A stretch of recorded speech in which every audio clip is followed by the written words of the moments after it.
Pode acessar. Hoje nós estamos aqui com a doutora Rafaela Moreira, muito prazer, seja muito bem-vinda. Ela é especialista em saúde da família e vai contribuir um pouquinho aqui com a gente hoje no nosso podcast. Então, bora para o episódio. Antes de começar, a gente gostaria de te presentear com uma lembrancinha do nosso podcast, tá? Obrigada. Eu adoro. Você vai realizar agora mesmo. Bem útil. Olha, que linda. Olha, que fez você. Então, vamos começar. Se apresenta um pouquinho para o pessoal que está assistindo a gente. Bom, como as meninas já falaram, né, meu nome é Rafaela, eu sou especialista em saúde da família e eu adquiri, né, essa especialidade em saúde da família. Eu fiz a residência em saúde da família pelo HU, da Universidade Federal de Juiz de Fora, residência multiprofissional em saúde da família, e onde eu trabalhei no SUS por 2 anos, durante 40 horas semanais, fora as 20 horas, né, porque a residência são 60 horas semanais, e eu trabalho em 2 unidades diferentes. Meu primeiro ano foi na UBS Furtado de Menezes, e o segundo ano no bairro Santa Rita. E eu tive essa experiência vasta assim, dos atendimentos odontológicos, promoção, educação em saúde dentro do SUS. Legal, doutora. Conta pra gente como é que é um pouquinho o processo de entrada no SUS aqui, se é prova, como que acontece? Bom, para a residência em saúde da família tem uma prova, né? São as seguintes profissões que fazem parte, né? Enfermagem, odontologia, serviço social e agora também farmacêutico. Então, são essas 4 profissões que trabalham ali juntos na atenção primária. E existe uma prova, né? Essa prova cai conteúdos do SUS, a Lei 8.080, a Política Nacional de Atenção Básica, a Política Nacional de Saúde Bucal, no caso da odontologia, e você faz essa prova e ingressa dentro da residência. Para você ser dentista mesmo da atenção primária aqui em Juiz de Fora, também existe, né, o concurso, que já não acontece há um tempo, e também tem os processos seletivos. O diferencial da residência é a questão da carga horária de trabalho, porque na residência a gente entra e tem o nosso preceptor, né, que é o dentista da atenção primária. E ele tem uma carga horária de 12 horas e meia, diferente da nossa, que são 40 horas semanais.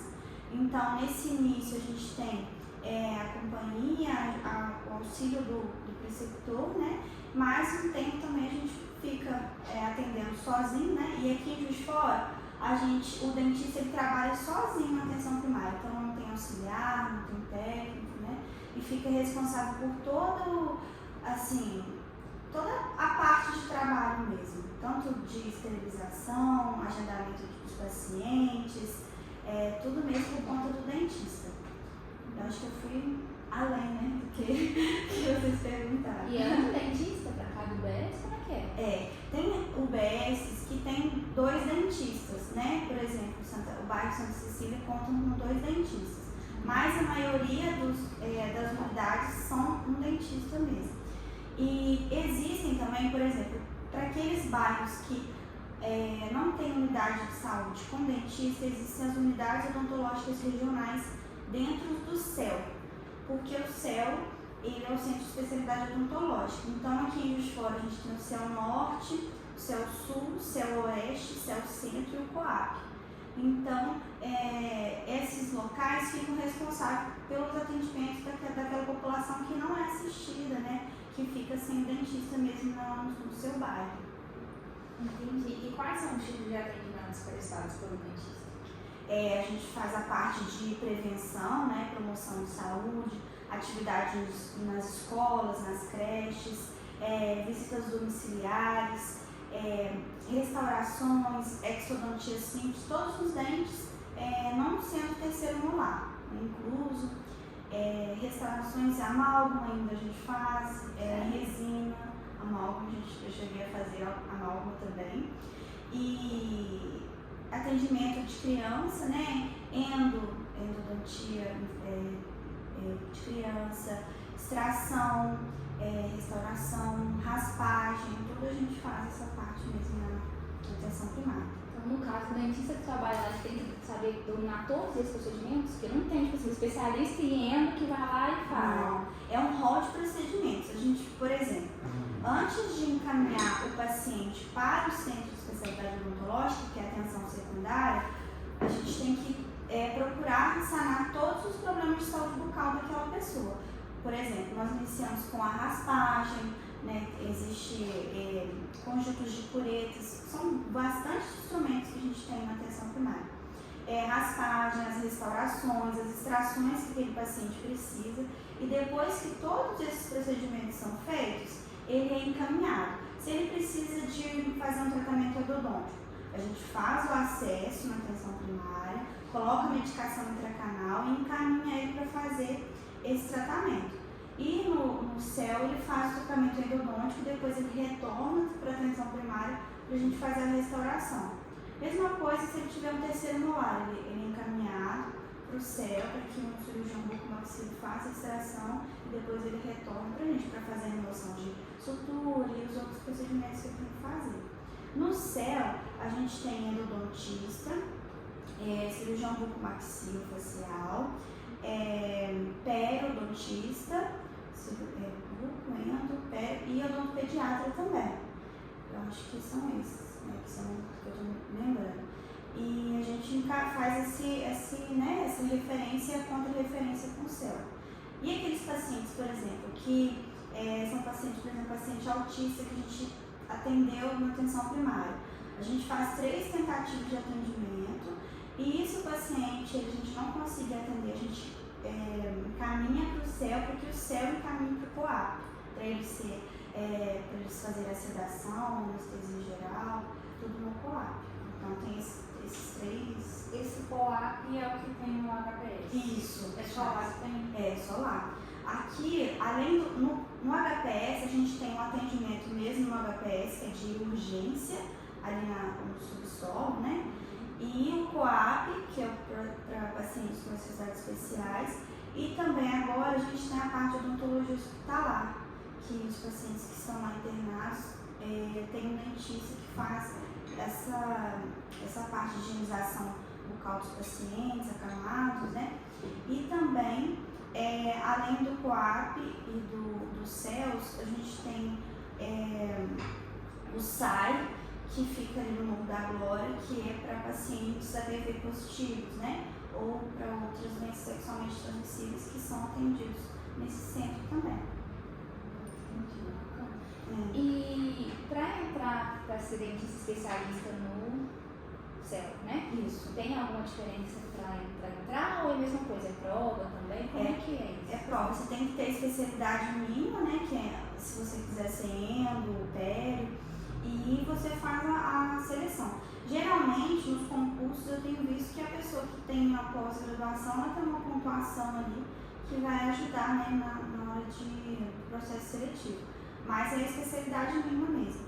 Mas como eu falei, tem muito tempo que aqui em Juiz de Fora a gente não tem, né? E em Juiz de Fora a gente não tem dentista de saúde da família.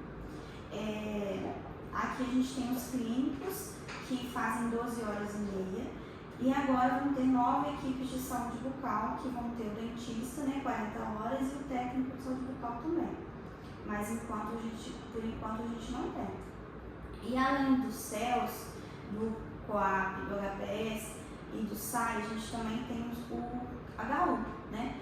Que, por exemplo, eu tive uma paciente que ela tinha uma lesão na região de mandíbula bem extensa, e eu encaminhei todo paciente que tem alguma lesão de boca, algo que a gente desconfia ali, a gente encaminha para o CEL com um formulário de referência, com todas as características da lesão, os sintomas, quando que apareceu, a coloração, enfim, todas as características mesmo, a gente encaminha para o CEL. Mas esse caso, por exemplo, dessa paciente, a lesão era muito extensa.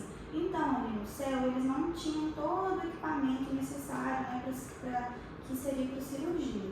Então, ela me encaminhou novamente a paciente, a gente faz um encaminhamento para o HU, já a nível terciário, através do CISREG, que é um sistema de regulação para que a paciente pudesse fazer cirurgia. Então, assim, é bem amplo, né, aqui a saúde do município, assim, eu acho. Questão de prótese, essas coisas também o SUS oferece para o paciente aqui em Juiz de Fora? Não, no Juiz de Fora, assim, questão de prótese, a gente não tem ainda um laboratório de prótese dentária, né?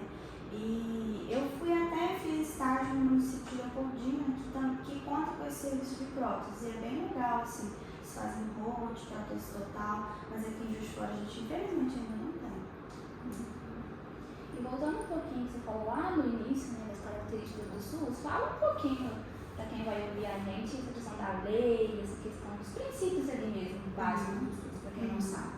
A gente, dentro da odontologia, principalmente, a gente tenta seguir, quando a gente está inserido no trabalho, né, a gente tenta olhar para os determinantes condicionantes de saúde para aquele paciente.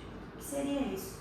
Todos os parâmetros, quando você está no território, que ele é vivo, né, um território vivo, a gente consegue identificar as condições de moradia desse paciente, quando a gente faz a visita domiciliar, o que isso influencia, a renda daquele paciente, todo o contexto de vida, o que ele tem ali de lazer, quais são os problemas que são enfrentados, isso tudo a gente consegue identificar quais que são o contexto de saúde daquele paciente e por que alguns problemas estão relacionados e que esse contexto pode levar esse paciente a ter esse problema de saúde, esse quadro, né? E a gente também leva em consideração a longitudinalidade. Quando nós estamos atuando dentro da atenção primária, a gente atende esse paciente de forma longitudinal, criando vínculo, né, com esse paciente, de forma integral também, visando todo esse paciente e com equidade também, né, dando para aqueles que têm maior necessidade. E a saúde bucal, a gente tem o princípio, principalmente da prevenção, né? A atenção primária, o maior objetivo dela na saúde bucal é a prevenir, ensinar a escovação, dar a escova, dar a pasta, né, para aquele indivíduo, para que ele possa promover saúde, fazer a escovação, para que não tenha outros problemas que demandem da atenção secundária e terciária. Então, esse é um dos princípios também que a gente tem na Política Nacional de Saúde Bucal, né, que demandam do dentista e que a gente faça essa forma de trabalho. Dentro da minha residência, eu fiz um trabalho de conclusão de curso que avaliou, né, a questão da longitudinalidade em saúde bucal dos pacientes que eram atendidos no bairro Santa Rita. E a gente perguntava quanto tempo que ele morava lá, qual que era a relação dele de vínculo com o dentista, que o tempo que ele trabalha ali naquele território também influencia no vínculo, né? O paciente, ele passa a enxergar o dentista como o dentista dele. E uma das coisas que eles me relataram que às vezes acontece que os dentistas mudam, né? A residência ela é cíclica, a gente fica 2 anos, depois vem outros residentes e a gente teve essa questão da longitudinalidade. O resultado que a gente obteve é que os pacientes pretos e pardos eles avaliaram pior o serviço do que os brancos e também os pacientes que moravam há mais tempo eles eram mais críticos com relação ao serviço, ou seja, aqueles que estavam ali mais tempo tinham uma maior capacidade de avaliar o serviço e de, né, apontar alguns pontos negativos, pontos positivos. E isso tudo foi esse trabalho que a gente desenvolveu dentro lá da atenção primária. Entendi. E esses pontos negativos foram somente em relação à mudança do profissional ou alguma outra coisa também deixava eles insatisfeitos? Essa questão assim do tempo de espera, isso é um fator que eles apontavam, né? E também a questão de não ter algumas coisas que eles não tinham acesso, por exemplo, a prótese, né? Que eles falavam que eles iam, e aí às vezes o paciente a gente fazia a extração e não tinha como reabilitar, né? A questão também, por exemplo, de um paciente que tinha uma cavidade muito extensa, uma restauração muito extensa, e a gente fazia e aí a restauração quebrava, né? Por conta dessa falta mesmo da prótese, né? Da restauração indireta. E essa mudança mesmo, e o próprio contexto, principalmente do território do bairro Santa Rita, que eu fiquei um ano, o contexto às vezes já de que eles vêm questionando, né, a questão do acesso, da continuidade do tratamento. Isso foi um dos pontos que eles relataram. Assim. Entendi. E qual que é os critérios para poder atender um paciente primeiro do que o outro? Ou simplesmente chegou primeiro a ele? Os pacientes que são, toda UBS tem as ruas que é o território da UBS, né, pelo quantitativo de pacientes. E lá a gente fazia da seguinte forma: toda UBS faz vamos dizer assim, uma forma de agendamento dos pacientes, né? Cada um tem os seus critérios. E lá a gente priorizava não, né? A gente tentava dar ênfase àqueles pacientes que eram idosos, as crianças, as gestantes. A gente também fazia o atendimento, né? E a gente sempre dava a questão da prioridade para atendimento e tentava fazer nesse sentido, atendendo o maior quantitativo de população possível. E, assim, dentro da odontologia, a gente dava foco também muito às crianças, né, para já mudar a realidade ali, para que dessa questão da prevenção, né, para aquelas crianças. A gente teve até um caso de uma criança que a gente fez o periostático, né? Ela tinha 2 anos, então ela tinha, assim, lesões de cárie em todos os dentes, praticamente. Então a gente chegou a fazer o periostático para que ela pudesse chegar no céu como odontopediatra e já, pelo menos, o processo de doença ali estivesse estabilizado, né? Mas é nesse sentido mesmo que a gente tentava dar a prioridade. A questão das gestantes, a gente tem um indicador no estado, né, o Previne Brasil, nacional na verdade, que ele fala do atendimento odontológico da gestante. Então o ideal é que essa gestante ela esteja com a gente pelo menos nos 3 trimestres, assim, no primeiro trimestre, no segundo e no terceiro, para que a gente pudesse resolver os problemas de saúde bucal dela. Também quebrar esse tabu, né, de que a gente não pode atender as gestantes. Muitas delas tinham medo, muitas delas não apareciam para atendimento por conta dessa questão do medo mesmo. Mas a gente, dentro desse indicador, a gente tem o nosso objetivo é atender essa gestante durante esses três trimestres, né, e fazer o atendimento nesse sentido. E quais são os maiores desafios que você viu nesse tempo que você ficou lá dentro, trabalhar dentro do SUS? Os maiores desafios que eu tive foi principalmente com aqueles pacientes que são acamados. Aqui em Juiz de Fora a gente não tem uma rede assim, de apoio para esses pacientes. A gente tem o DIT, que é o Departamento de Internação Domiciliar, mas são critérios muito específicos que eles entram para internação domiciliar mesmo. Mas a questão odontológica, a gente não tem um carro de suporte, um carro de apoio para estar levando esse paciente para o consultório. A gente não tem nenhum respaldo com relação a procedimentos que podem ser realizados no ambiente domiciliar. E muitos desses pacientes que eu visitava, que eles eram acamados, eles tinham restos radiculares, né? Tinham dentes com cavidade aberta. Então a gente ficava fazendo a parte da higienização, da orientação, mas a questão do procedimento a gente teve esse desafio.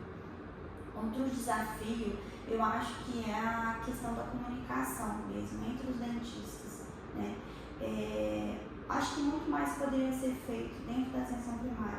A atenção primária é muito potente, né?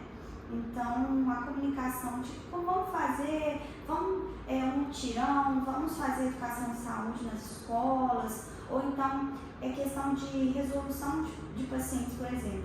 resolução de casos. O que a gente vai fazer com esse caso? Como que a gente vai encaminhar? E às vezes esses pacientes ficam muito perdidos na rede. Então eu acho que isso é um grande desafio, sabe? E as limitações? O que você sentia assim, de limitação em relação ao material, em relação a não ter, igual você falou, alguém para poder auxiliar? Acho que a gente tem materiais muito bons na atenção primária, desde anestésico, a gente tem todo o suporte de materiais, resinas, cimento de ionômetro de vidro. A grande limitação, eu acho que é a questão do auxiliar mesmo, que é você fazer uma cirurgia sem um auxiliar é muito difícil. Atender uma criança sem uma pessoa ali para te ajudar é muito complicado. Então, esses pacientes, eu tentava agendá-los de acordo com a presença da minha preceptora, que a gente fazia a 4 mãos. Mas fora isso, a gente tinha que atender bastante sozinho.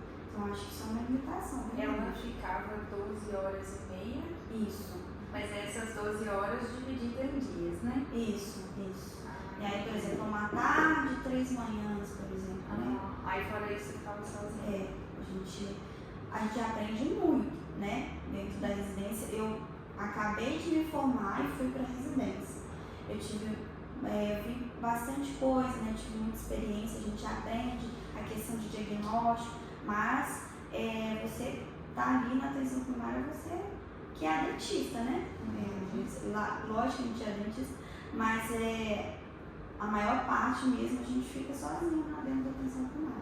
Fora aquelas UBS que tem 2 dentistas, então meio que a residência se divide entre aqueles 2 preceptores, né? Então é mais tranquilo, mas fora isso é bem desafiador. E nessa relação que você falou de visitar os pacientes, quem são os pacientes que recebem visita? Ou é todos os pacientes que estão lá cadastrados? Como é que é essa questão da visita? Alguns pacientes, algumas UBS fazem como se fosse programado mesmo, né? As visitas domiciliares para aqueles pacientes de acordo com a demanda deles, de acordo com as condições de saúde, são visitas periódicas que são feitas. E alguns lugares eles fazem as visitas de determinadas pessoas não com esses critérios. Lá eu ia nas visitas domiciliares de acordo com o que as agentes de saúde me falaram, né? Olha, esse paciente aqui eu notei que ele está com uma dificuldade, está reclamando de algum machucado na boca e a cuidadora já me falou, e aí eu ia fazer essa visita. Dentro da UBS, a gente aqui em Juiz de Fora, por ser mais essa parte clínica e a prevenção ainda está caminhando a passos bem curtos, a gente tinha muita questão de urgência. Então, paciente com abscesso, paciente com pulpite, crianças com dor, dentes com fratura, crianças que tiveram traumas, enfim. A gente fica muito nessa parte clínica, né? Também resolvendo os problemas ali de urgência. Então, às vezes, a gente fica bastante no mocho, no consultório.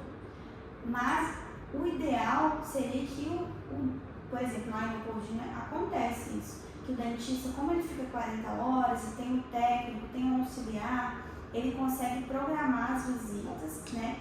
De acordo com aqueles pacientes que já são ali, os que são cadastrados para visita domiciliar, né?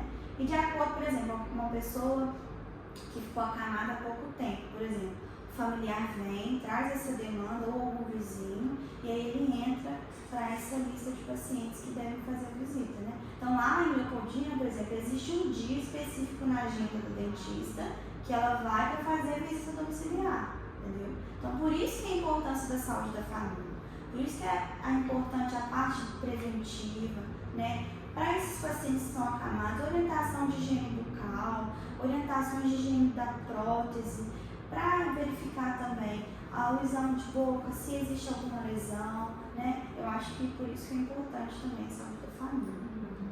Então, essas visitas domiciliares, vocês fazem basicamente isso. Os exames extra, intrabucal locais Isso. e orientações. Não tem nenhum procedimento específico que vocês conseguem fazer fora do consultório? Não, a gente assim, eu não cheguei a fazer, né?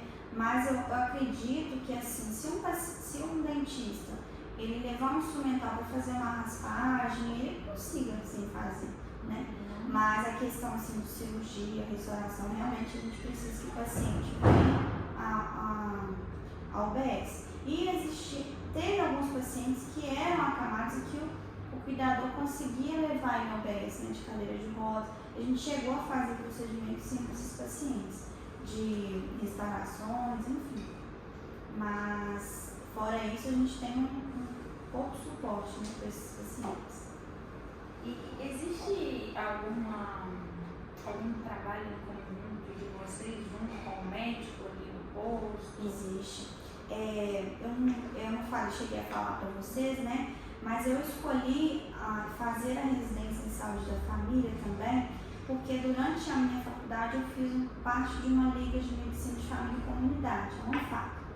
E na ANFAC a gente fazia os estágios nas UBS, né? E lá que eu pude conhecer o trabalho do dentista dentro da atenção primária, e por isso que eu me interessei por essa área. Dentro da residência, o nosso principal objetivo é o trabalho multiprofissional, com os outros profissionais ali, os médicos, enfermeiros, técnicos de enfermagem, os agentes de saúde que conhecem bastante aquela população, né? E fazer um trabalho em conjunto para que juntos a gente possa chegar num diagnóstico, num tratamento em conjunto, né? Eu tinha uma parceria muito grande com os enfermeiros, os assistentes sociais, e juntos a gente conseguia chegar a alguns contextos, por exemplo, a explicações de um problema de saúde que a gente não via na clínica, mas que por conta de um contexto familiar, por conta de um problema que aquele paciente estava passando, a gente chegava num diagnóstico. Então, o nosso principal objetivo ali é que de forma multiprofissional, com os diferentes saberes ali, a gente conseguir chegar na resolução de alguns problemas. Então, a gente faz grupos em conjunto, né? Grupos de tabagismo, grupo de prevenção de doença sexualmente transmissível, se chama Grupo de Direitos Sexuais Reprodutivos. Dentro desses grupos, a gente faz planejamento familiar, a gente fala sobre os métodos contraceptivos, fala sobre os procedimentos que estão disponíveis no SUS, como laqueadura, enfim. E o dentista entra aí quando a gente fala das lesões de boca, né, que é as lesões sexualmente transmissíveis, a gente mostra para eles como que faz o autoexame, fala sobre as lesões, por exemplo, de HPV, que podem aparecer, e o que esse paciente ele deve fazer, né? Então, a odontologia, ela entra muito, a gente acha que não, mas a gente entra em todos os meios, assim. E a população gosta muito, porque a gente está acostumado com o dentista clínico, né? Então, quando ele vê um dentista num ambiente de grupo, com os outros profissionais, ele fala assim, não, mas o que o dentista está fazendo aqui, né? E eles gostam, a gente também fazia grupo de gestantes, né? Fazia outras atividades assim com a população, grupo de idosos, grupo das mulheres, sempre fazia esses grupos. E também no dia a dia eu acompanhava o trabalho desses outros profissionais, eles também me acompanhavam na clínica. E a gente fazia a visita domiciliar junto, a visita nas escolas também, todos de forma conjunta. Então é um trabalho assim multiprofissional mesmo. E isso foi um grande diferencial dentro é um grande diferencial dentro da especialidade, né? Porque quando hoje um paciente chega para mim, eu consigo identificar ele de forma integral, né? Quais os problemas que estão acontecendo ali, que às vezes foge da alçada da odontologia. E a nossa comunicação também com outros profissionais, ela fica viável, né? A gente consegue fazer isso de uma forma mais fácil. Como um idoso, por exemplo, tem algum problema, alguma comorbidade, consigo conversar com o médico para resolver aquele caso, né? Então eu acho que isso é muito importante dentro da residência e dentro da profissão. E nessas visitas, né, nesse atendimento, quais eram as limitações dessa população? Eles não tinham muito conhecimento sobre saúde? Como é que era? Eles tinham um certo nível de conhecimento? O que você percebeu? Olha, na UBS do Furtado, a gente fazia atendimento do bairro Olavo Costa, Vila Zanã, Furtado e Poço Rico. A gente pegava essas 4 áreas de abrangência. É uma população também bastante carente. Nesse primeiro ano, no Furtado, eu tinha essa questão assim, de falta mesmo do entendimento, né? Que as pessoas, às vezes, elas precisavam, sim, de um apoio, de um acolhimento, de uma instrução, na verdade. Já no bairro Santa Rita, eu cheguei lá e lá a população é muito mais carente, né? Lá, assim, eu me deparei com usuários que às vezes eles não entendiam nada do que eu estava falando para eles, né? Então, assim, e lá eles estão... o que acontece? O bairro Santa Rita, ele é um bairro que tem bastante... O tráfico de drogas é muito expressivo, né? Violência. E às vezes os usuários ali, eles só ficam naquele meio e não tem uma atividade de lazer, não tem, às vezes, um trabalho formal. E quando eu ia falar para esses pacientes sobre determinados assuntos, eles também tinham muita dificuldade no entendimento, né? E aí que entrava a parte do assistente social, do enfermeiro, que em conjunto a gente tentava ter uma mesma linguagem para que a gente conseguisse acompanhar aqueles pacientes, né?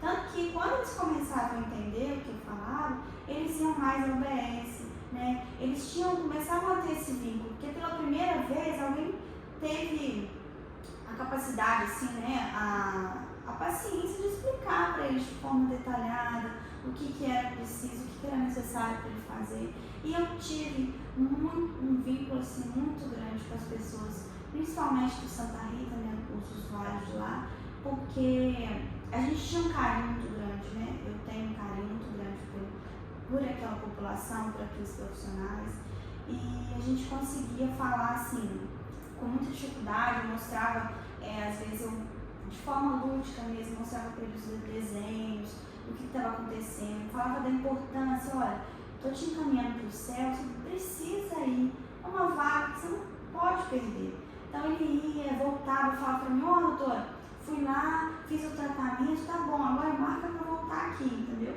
Então, assim, era bem bacana essa troca. Mas eu tive dificuldade, sim, nessa questão de comunicação. Acaba, além da dificuldade de comunicação, acaba que você tem que mudar a mentalidade do indivíduo, né? Porque eles estão acostumados ali com, tá doendo, extrai, tá doendo, só coisa, e pouco se importa em fazer uma escovação, uma higiene melhorada ali, para poder prevenir. Eu gosto tanto da saúde da família, porque o que eu me identifico nela? Essa questão do cuidado, né? O alívio da dor, o cuidado daquele paciente e o vínculo, o acompanhamento. Muitos daqueles pacientes eu tinha que iam para mim com um quadro de dor, queria resolver de forma pontual, e na conversa eu fazia de tudo para que ele pudesse voltar. Porque eu sei que se ele não voltasse, o quadro de dor ia piorar, aquela condição ia, né? Alguns eu conseguia, assim, né? Aqueles que eram mais durões, eu conseguia. Alguns que não voltavam, eu tentava a comunicação, assim, com o agente de saúde, que agente comunitário de saúde, são aqueles profissionais que moram no território. Então, eles já estão ali há muitos anos, então eles conhecem muito mais do que nós, né? Então, eu chegava para a gente e perguntava, olha, o que está acontecendo? Esse paciente veio com um quadro de abscesso muito grande, fiz a drenagem intraoral, passei um antibiótico para ele, né, medicação, falei com o paciente para voltar, ele não voltou, o que está acontecendo, você sabe? E essa agente de saúde, ela tentava entrar em contato com o familiar ou com esse paciente mesmo para que ele pudesse voltar. Às vezes eu conseguia, às vezes eu não conseguia. Então, assim, muitos têm medo de dentista, né? Muitos, assim, falavam, nossa, Rafaela, eu tinha muito medo de dentista, mas eu vim aqui, eu conversei com você, eu tive uma maneira de pensar diferente, né? Eu gostei muito do seu atendimento, não estou com medo mais, você pode até me anestesiar que eu vou deixar. E eles voltavam comigo, né? Porque eu estava ali assim, há pouco tempo, mas eu ficava uma carga horária maior. Então, quando eles iam lá, eles me viam. Então, eles falavam, não, vamos resolver, ela vai ter que resolver o meu problema. E acabava, né, voltando. Mas essa questão mesmo, né, de retorno do paciente. E nessa questão de medicação, eles conseguiam pegar essa medicação no posto ou não? Como que era isso? Olha, dentro da UBS a gente tem a farmácia e assim, quando eu estava saindo, né, na metade da residência pro fim, a gente tinha um farmacêutico que ficava 40 horas, então a gente conseguia ter uma troca bem legal, porque ele ficava lá a maior parte do tempo, né, e a gente conversava, olha, essa medicação para esse paciente, eu passei, o que você acha? E a gente tinha uma troca muito legal. Dentro da UBS a gente tem sim alguns medicamentos, a gente procurava passar os medicamentos que tinha na UBS, né? Muitas vezes falta, então a gente tem a farmácia central aqui em Juiz de Fora e eu tentava sim passar aqueles medicamentos que já estão, né? Para que o paciente não precisasse comprar. E a gente tem sim amoxicilina com clavulanato, amoxicilina, ibuprofeno, todos os medicamentos assim que a gente utilizava, a gente tem bastante, sim. E questão de urgência e emergência, só o paciente chegar ou ele ainda, apesar do quadro de dor, ele ainda tem que esperar um pouquinho? Então, funciona? Eu ia falar nisso agora. Aqueles pacientes que a gente tinha um quadro assim, de um abscesso muito agudo, quadro de angina, nesses casos, a gente aqui tem a possibilidade de encaminhar para o HPS, né? Então lá eles conseguem tomar bezetacil, voltaren, alguns medicamentos intramuscular, né? Não. Muito antigamente o dentista podia prescrever e a bezetacil era aplicada na unidade mesmo. Hoje já não acontece isso. Então o quadro que a gente vê, paciente com edema, que a gente vê que está com febre e uma evolução assim bem rápida do quadro, a gente já fala, vai para o HPS agora, né? E lá ele tem acesso a essas medicações e, se necessário, ele já é internado para as medicações intravenosas, né? Mas as urgências, toda urgência que chega a gente tenta atender, a gente atende, né? E a gente vê, principalmente no Santa Rita no Furtado, eu via muito quadro de urgência, necrose pulpar, né? O paciente às vezes com quadro de pulpite também, questão de traumatismo, já fiz contenção em criança, né? Pós-traumatismo. Também por isso que eu também me interessei pela área da endodontia, né? O paciente que chegava com dor para mim, muitos deles eu fazia o acesso, o paciente fazia o tratamento endodôntico aqui em Juiz de Fora, um tratamento muito bom, né, dentro do SUS, e ele voltava e ele falava assim, nossa doutora, você salvou minha vida, e você aliviar a dor e tirar a dor do paciente gratos, né? é uma sensação muito boa, assim, e essa questão mesmo, de todas as urgências, a gente às vezes tinha um paciente agendado, a gente falava com o paciente, olha, se aguarda um pouquinho, né? E às vezes o paciente que já era agendado, que vinha mais vezes, a gente tentava fazer um procedimento mais simples, porque às vezes a urgência atrasava um pouco, né? E a gente resolvia a questão da dor do paciente, extração, né? Mas a gente tinha um quadro. Às vezes, por exemplo, na unidade, né, que eu fui em Leopoldina, que já existe saúde da família lá há muitos anos, esses quadros de urgências, eles não são tão frequentes, né? Porque você já tem uma estabilidade da saúde bucal daquela população, né? Então, o quadro de urgência não é tão grande assim. Mas aqui eu tinha muitos pacientes de urgência. Infelizmente, o pessoal tem aquela mentalidade de só procurar quando já está com dor, está num quadro mais grave. Né? Tinha pacientes que tinha quadros de abscesso assim, recorrentes. E eu falava, né, tentava, olha, você tem que voltar, assim, fazer o tratamento, mas essa questão mesmo de convencimento é complicado, né? É muito difícil. Tem algum caso assim que te marcou muito que você consiga relatar pra gente? Teve um caso que me marcou muito, que foi uma paciente quando estava no ABS do Furtado. Ela chegou para mim com um quadro de uma secreção, né, na cavidade bucal, uma secreção purulenta, e que ela já vinha relatando isso há algum tempo. E ela não sabia o que era, bem confusa, assim, tinha falado que já tinha ido no dentista, mas que alguma coisa não tinha dado certo, ela nunca falava os termos exatos. Quando o paciente vinha para mim com um quadro de infecção, assim, e que ali no local não tinha nenhum resto articular, eu fazia medicação. Essa paciente, eu fiz a medicação, né, eu passei um antibiótico para ela e ela retornou. E o quadro de infecção não cessou. E ela veio falando para mim que tinha feito um implante na região. E que o implante, assim, ela falou que tinha feito um implante, que não tinha dado certo e que o dentista tirou esse implante. E aí eu comecei a pesquisar, né, eu falei, mas por que, né, esse quadro, passei um outro tipo de antibiótico para ela, fui conversando com o paciente. E lá na ficha da paciente, bem antiga, assim, aqueles prontuários, né, tinha uma medicação que ela tomava, que era alendronato. E ela não tinha um diagnóstico fechado, o dentista não falava para ela o que era aquilo, e ela veio resolver essa situação comigo no posto.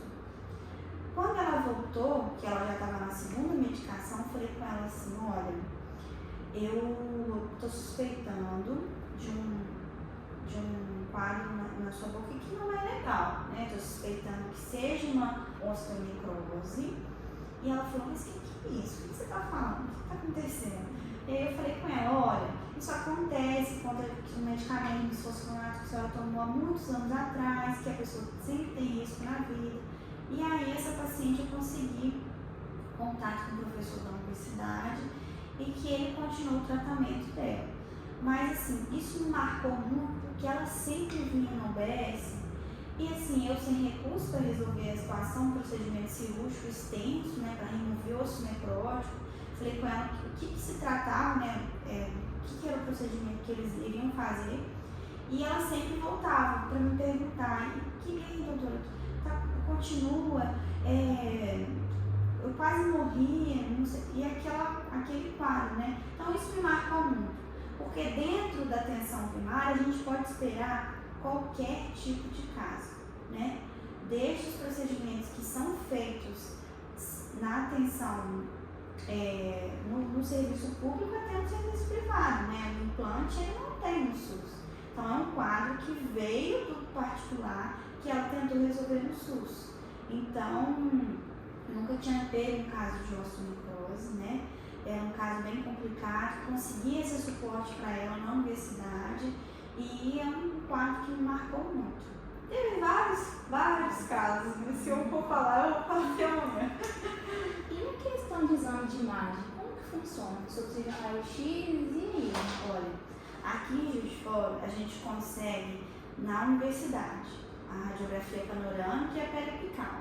Mas muitas vezes, por exemplo, agora a universidade está de greve. Então, a gente não consegue, não tem esse suporte às vezes. Então, o paciente ele tem que pagar a radiografia, né? E a gente consegue um desconto sim, com o papel do SUS, mas que não é o ideal, né? Dentro do atendimento do SUS, teria sim que haver uma radiografia que a gente faz acesso, a gente faz muitos procedimentos sem um aparelho radiográfico, né? Então, assim, é uma coisa que também tem que ter mudanças, né? E para fechar, quem são as pessoas que podem ter acesso a esse serviço? Os serviços da atenção primária? Todas as pessoas, né? O que tem que ser feito é que o paciente ele tem que ser cadastrado ali, né, na rua do território da UBS, e se ele não for desse território, ele tem que procurar qual que é a UBS de referência dele. Muitos bairros, por exemplo, eles não têm um dentista na atenção primária. Então, eles têm que procurar a unidade odontológica regional, que é o CEL, que ele vai ter acesso ao tratamento odontológico, né? E a gente tem esse suporte, assim, essas divisões mesmo. Mas questão de renda, nada disso influencia. Não. Qualquer um pode Qualquer chegar pessoa. e consegue ter acesso. Qualquer pessoa tem acesso. Sim.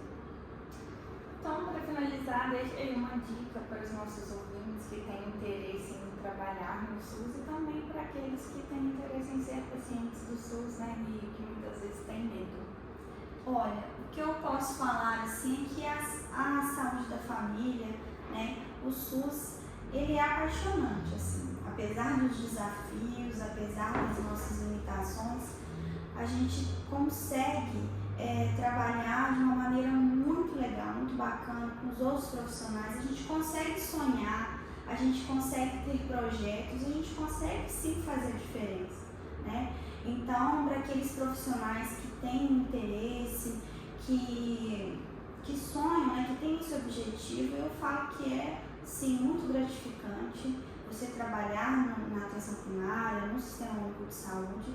E para aqueles pacientes também que querem serem atendidos no SUS, eles vão ser atendidos da melhor maneira possível. Hoje a gente tem tratamentos que são muito bem executados dentro do SUS. A gente não tem que ter aquele medo, né, aquele preconceito. Não vou ser atendido no SUS porque eu não acho legal, eu acho que, né? A gente tem que quebrar porque a gente não conhece. Vá conhecer uma unidade, vá conhecer o SUS, para que você, né, possa ter esse conhecimento e não ficar com esse preconceito. Então é isso, pessoal. Foi mais um episódio, dessa vez, né, falando sobre o SUS. Agradecer aos nossos patrocinadores, o Instituto Vertus, né, que montou o estúdio aqui pra gente, que está sempre nos apoiando. Inclusive, né, se você tem vontade de fazer um curso de pós-graduação, procurem eles. Dental Odontocirúrgica também, nosso patrocinador, maior dental aí da região. Então, se você está precisando de algum material odontológico, tenho certeza que lá você vai encontrar com preço e qualidade. E não esqueça de curtir, compartilhar, comentar, para o YouTube entender, né, que o nosso vídeo é relevante e entregar cada vez mais para as pessoas. E siga-nos na nossa rede social. Pode acessar Odonto. E é isso, até mais. Até a próxima.